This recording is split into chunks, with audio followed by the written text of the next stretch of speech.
Welcome to the Ventilator and Pulmonary Mechanics Chalk Talk series, where we're learning how ventilators work and how to work with ventilators. I'm John McManigal. Let's get started. For the next few talks, we're going to take a step back from the math-heavy pulmonary mechanics topics and instead start to think about different ventilator modes and how they work. At this point, you should be pretty familiar with pressure control and volume control modes. In this talk, we will review those two modes a little bit more formally. We'll dive into the clinical advantages and disadvantages of each and why you might choose one over the other. And finally, we'll look at how they behave when the patient's pulmonary mechanics change. To look at pressure control and volume control mode formally and prepare to look at the more advanced ventilator modes in the next lecture, the first thing we need to do is to get familiar with ventilator mode terminology. As you start to build up your framework of how these modes work, it's nice to have standardized language to describe them. I will say that some of this standardized language is a lot newer than ventilators, so you'll find a lot of people out there who are really good at using a vent but are not particularly pedantic about the language. Starting off, we have the trigger, which is simple enough. That's how the ventilator knows to start a breath. In all of your control modes, that's going to be pure timing. You set a respiratory rate, and from that, the ventilator figures out how often it has to start breaths. In interactive modes, the vent will also be triggered by flow or pressure changes that it uses to determine that the patient is trying to take a breath. Next, we have the limit parameter, which is how the airflow is regulated during inspiration. So in pressure control mode, our limit is pressure, and in volume control mode, our limit is flow. You can see the reason we call this the limit parameter if you update your mental model ventilator from the bellows connected to a patient on the left to a valve-controlled ICU ventilator on the right. These ventilators connect to the patient with two pieces of ventilator tubing joined by a Y adapter at the endotracheal tube.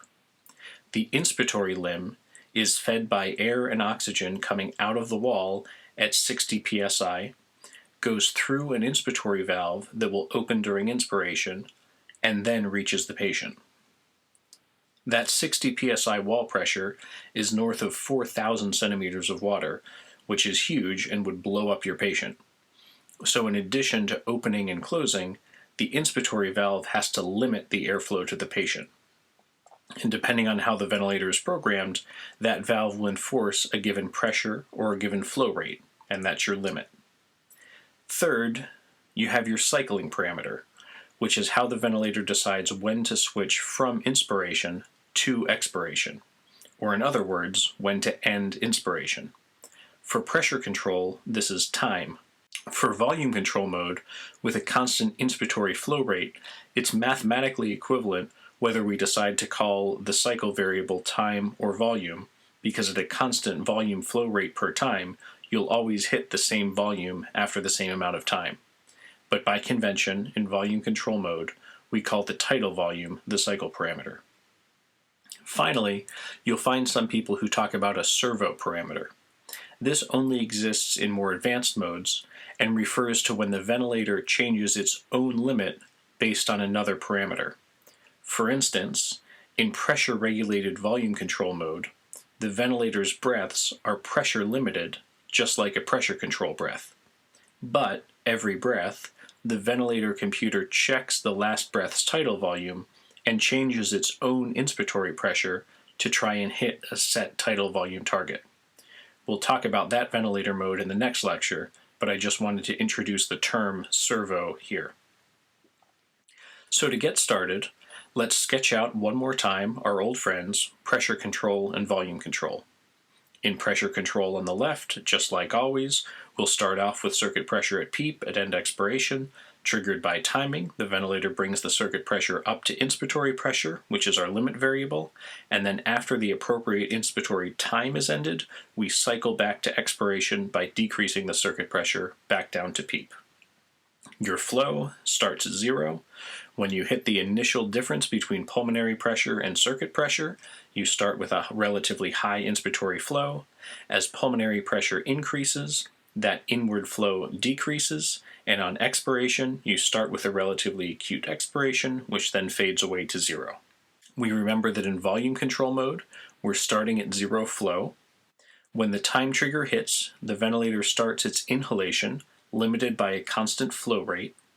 That constant flow rate necessitates an initial rise in circuit pressure, which then increases in parallel with pulmonary pressure. And then, when the cycle variable of tidal volume is hit, the circuit pressure drops back down to PEEP, which causes exhalation.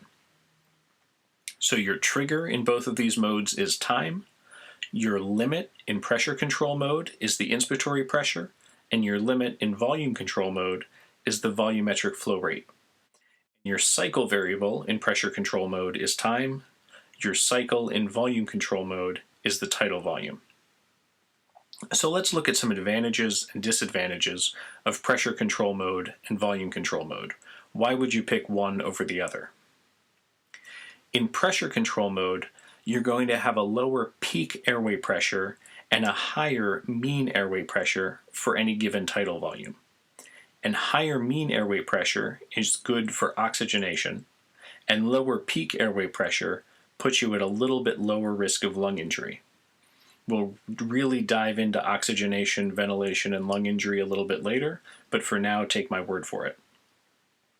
The other big advantage of pressure control, if we go up and look at the graphs one more time, is that the flow pattern, beginning with a relatively high flow, which then decreases, and similarly on expiration, beginning with a relatively high flow, which then decreases, that flow profile is a lot more similar to your natural respiration. If you just pay attention to your self-breathing, you'll notice that your inspiration starts faster and then slows down, as does your expiration. So for patients who are not completely paralyzed and anesthetized, pressure control mode, and in particular the shape of its flow graph, is a lot more comfortable for the patient compared to volume control mode, where the flow rate is held constant by an increasing pressure. The big advantage of volume control, on the other hand, is that because you're setting your tidal volume and your respiratory rate, that gives you a very stable minute ventilation. So regardless of what's going on with the patient's compliance, your minute ventilation is going to stay the same. So volume control for a long time had been the preferred ventilation mode in anesthesia in particular, because in anesthesia, you have a patient on the operating room table, and the surgeon is asking for Trendelenburg and reverse Trendelenburg, and they're insufflating the belly for their laparoscopic procedure, and no matter what happens, the volume control mode will guarantee your set minute ventilation. Also, because you dial in and then are guaranteed that minute ventilation, if your primary pathology is a hypercarbic respiratory failure, volume control mode can make management a little bit easier. One last advantage of volume control that doesn't come up quite as often clinically is that volume control will give you a lower peak flow. So if we look back at our flow rate graph, the peak flow in a pressure control breath for a given tidal volume is going to be higher than the flow rate in volume control. And where that comes into play is in patients with extreme resistance problems. So if you have a patient with really bad COPD or emphysema or having an acute asthma exacerbation, volume control is one way to reduce the effective resistance to turbulent flow at high airway velocity. Disadvantages of these modes are really just the inverses of their advantages. But there is a significant difference in what happens when the patient's respiratory mechanics change or the patient starts to participate, either cooperatively or uncooperatively, with the ventilator breaths. So let's take a look at some dynamic changes. On each of these charts, we'll say that the patient's compliance has gone down significantly and see what effect that has. Clinically, this change could be because you're in an operating room and the surgeon just insufflated, or it could be because you've been in the intensive care unit and over the course of a few hours, the patient developed a big pulmonary effusion. So we'll start in pressure control mode. The next breath is going to be triggered by time. The ventilator will raise circuit pressure to the inspiratory pressure. Cycled by time will then drop back down to PEEP. And if compliance has gone down significantly, The change here is that pulmonary pressure on our dotted blue line is going to increase at a much steeper angle. And what that means for flow, remembering the Ohm's law relationship between the circuit to pulmonary pressure difference and flow rate, is that you'll start out with the same flow, but flow will very quickly decrease to nothing. So your inspiration will wind up effectively having an inspiratory pause because your pulmonary pressure has come up to match your circuit pressure. And the same thing happens on expiration. Flow is initially rapid, but will quickly peter off to zero. And remember that the area under the flow time curve is tidal volume. So in a patient in pressure control ventilation, when compliance has gone down, you've really lost quite a bit of tidal volume, which means that you've lost quite a bit of minute ventilation, and this will cause hypoventilation and an increasing carbon dioxide. Compare that same change to what would happen in volume control mode. In volume control, we start on the flow graph. As always, time triggers an inspiration, which proceeds, limited by flow rate, and tidal volume cycles us to expiration. So what happens on the pressure graph? We get an initial rise in pressure to affect our constant flow rate. Because of the decrease in compliance, your blue pulmonary pressure has a higher slope. The ventilator maintains its constant flow by increasing circuit pressure to match. So your tidal volume has remained the same, which makes sense because we set that tidal volume. When it's time to exhale, the circuit pressure cycles rapidly back to PEEP, and you wind up with an exhalation that's somewhat higher flow and shorter in time, but with the same volume. So in pressure control mode, the problem and danger with decreasing compliance is that you've lost tidal volume, you've lost minute ventilation, and so you'll wind up with a higher alveolar and arterial partial pressure of carbon dioxide. The danger of compliance decreasing in volume control mode, on the other hand, is that you've greatly increased your peak pressure. And you can tell by the pulmonary pressure that if you were to do an inspiratory hold, you find that you've raised your plateau pressure as well.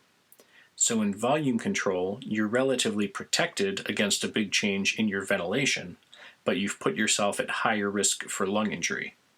And that difference is really what underpins many of the pluses and minuses of pressure control and volume control ventilation. To sum up, pressure control will have a lower peak pressure, which is lung protective. It'll have a higher mean airway pressure, which is good for oxygen delivery. And the shape of the flow curve is more comfortable for patients. Volume control has a lower maximum flow rate, which is good for patients with high resistance, and it also has the advantage of a set respiratory rate and tidal volume, which means a consistent minute ventilation despite changing pulmonary mechanics. So is one of these better overall? People debate this back and forth. Lots of people have a mode that they prefer. There was a Cochrane review looking at pressure control versus volume control in ARDS and acute lung injury, and not surprisingly found insufficient evidence for a survival benefit one way or the other. But, based on these theoretical benefits, a lot of people have wondered, well, is there a way to combine these modes to get the advantages of each? And the answer is yes.